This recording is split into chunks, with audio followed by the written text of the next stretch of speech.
everybody, and welcome to Small Group Night. If you're watching online, what it is, happy that you're here. And this week I have been thinking a lot about just Crave and the meaning of it and what we stand for. And honestly, I just love the name. I love what we stand for and what we always have. Obviously, you know, we crave God, we love Him, we love ourselves. And because of that, we take that love and we go spread it out in the world, which ultimately makes a better world. And I just want to talk about the fact that this is a space where everyone is welcomed and loved. This is a space where we call out hate when we see it. This is a space where we're willing to evolve enough to learn and grow. And here at Crave, we realized that Jesus started a movement when He was on earth. And because of that, because of His radical love, we are able to be a part of that today. And I'm super excited because this month is going to be all about outreach and action. And because we know Jesus, we know that the church is not a building, it is a movement if we're doing it right. And so if we really love people, then we will be active in our love, right? You can't just say you love someone and then do nothing to show them that you love them, right? And I'm going to share a scripture with you guys, and it's one of my favorites because it's in the book of James. And James didn't play around. He was constantly like telling people what's up. Like if people were hating on people, he was like, hold up, you need to read this. If people were showing favoritism, he was like, hold up, read my book. If people were being hateful, he was like, I think you need to read this. And so I just love it. And so I'm gonna read something for you guys tonight. What good is it, dear brothers and sisters, if you say you have faith, but you don't show it by your actions? I told you. Can that kind of faith save anyone? Nah.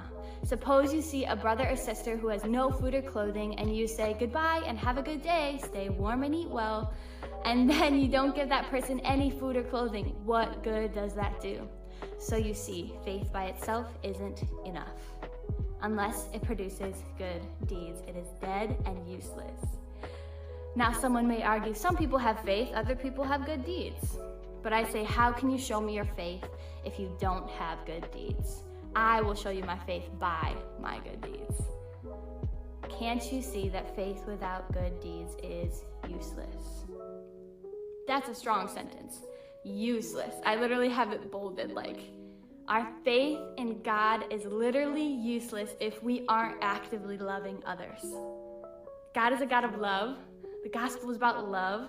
And so if we aren't being kind, if we aren't helping the poor, if we aren't actively fighting for every human being to be treated with dignity, we aren't really loving others. We aren't really doing what we're called to do as Christians. And that's really what I want to talk about tonight, because as much as I love having everyone here every Wednesday and hanging out and having fun, Crave has to be more than a social club, and it is, but we do have a responsibility to take care of others, to reach out to others, and to spread this love that we have because of Jesus.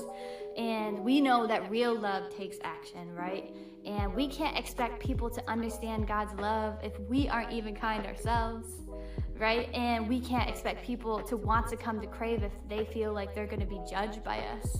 Crave is what we make it, and that's on all of us, especially leaders, but also you guys as students. You are what Crave is. You make it up.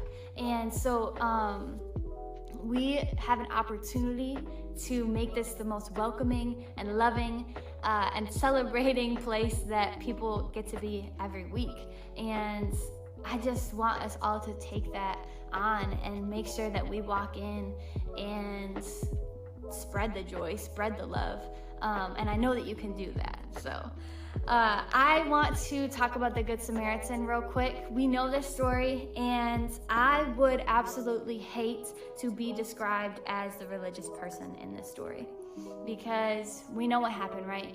There was this guy minding his own business, walking down the road. A bunch of people come up, beat the crap out of him, literally leave him for dead, take all of his stuff, take his clothes, which is kind of whack. They take everything of his, leave him for dead.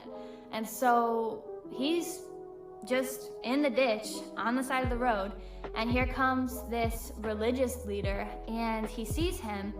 Not only does he walk by him, but he goes to the other side of the road and continues on his way to walk by. He was too indifferent to even feel anything for that man. And here we have the Good Samaritan who's walking down the road, and he goes straight to the man in his time of need. He fixes his wounds, he puts him on his own donkey, he walks him to a hotel. Not only that, but he pays for as much time as he needs to rest and stay there. That is what it looks like when you're compassionate enough to get down and take care of someone, even if it costs you something.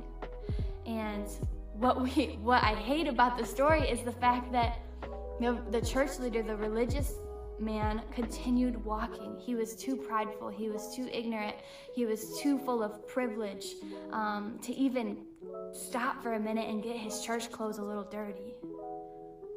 And when I think of the Good Samaritan and how he went straight to that man, straight to his need, I think of Crave.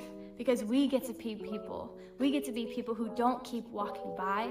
We get to be the people that stop and are Jesus in the moment and actually take care of someone. I would hate for us to be the group that walks by when someone else is down and needs help. I would hate for us to be the ones that walk by when there's people who need us to speak up. I would hate to be the ones that walk by when there are people that are literally dying because of mental illness and we don't do anything to address it.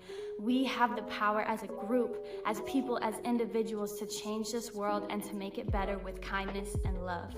And so let's not walk by when we have a moment to stop. And we might have to get a little dirty in the process. We might have to throw some money at some things in the process, but it's worth it because that man lived and that man was shown kindness. And so we have the ability to do that every Wednesday and every single day that we're alive. And so I just wanted to remind you guys of who you are, because you are the Good Samaritan. Us as a group, we are the Good Samaritan.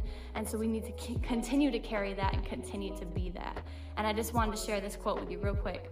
The Good Samaritan story is not just an example of compassionate spirituality. It is a critique against religious passivity. If church people won't work for justice and mercy, God will find some other people who will. Let's do everything we can to honor other people, to take care of them, to advocate for them, and to stand up for them. Because if we're being honest, that's what Jesus did every single day he was on earth. The outcasts, the homeless, the orphans, the mentally ill, the physically ill, he took care of them. He went to them in their time of need. He gave them hope. He gave them rest. He gave them kindness. He celebrated them and he loves them. We can't truly be like him if we aren't loving people through action. Crave is a movement of people who actively love those around us, right? And we get an opportunity to go ahead and continue being that tonight, which I'm super excited about. We are going to be writing notes to the elderly at Samaritan Keep Home, and a lot of these people don't have visitors that come and visit them. They don't have family in the area, and so a note might seem small to us, but it could be really big and change their whole day or their whole week to them. And so let's let kindness do its thing. It can start small, but we know it multiplies, right? And so let's take this seriously. Let's write these notes and let's have fun while we're doing it. Thank you guys so much for listening. I love, love, love you. And if you're watching online, thank you for watching. We'll see you next week. Peace.